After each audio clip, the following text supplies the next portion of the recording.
किस्मत ने अपना काम बड़ी बखूबी निभाया है।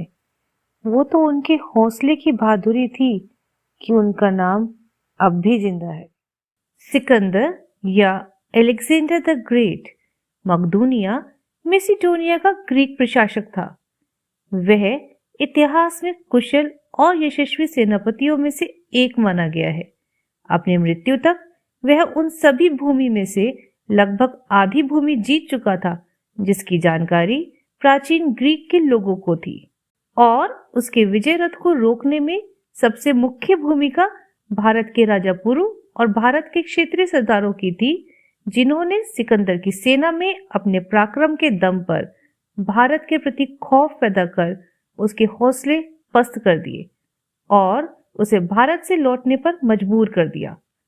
उसने अपने कार्यकाल में ईरान, सीरिया, मिस्र, मेसोपोटामिया और भारत में पंजाब तक के प्रदेश पर विजय हासिल की थी, परंतु बाद में वो मगध की विशाल सेना से डरकर लौट गया। उल्लेखनीय है कि उपरोक्त क्षेत्र उस समय फारसी साम्राज्य के अंग थे और फारसी साम्राज्य सिकंदर के अपने साम्राज्य से कोई 40 गुना बड़ा था।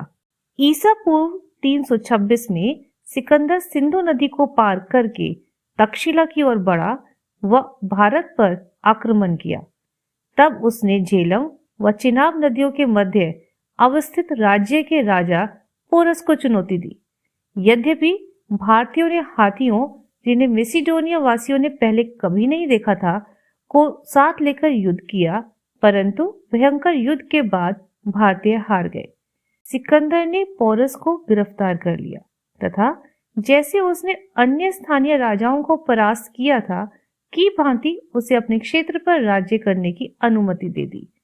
दक्षिण में हिजाइसस व सिंधु नदियों की ओर अपनी यात्रा के दौरान सिकंदर ने दार्शनिकों, ब्राह्मणों जो कि अपनी बुद्धिमानी के लिए प्रसिद्ध थे की तलाश की और उनसे दार्शनिक मुद्दों पर बहस की।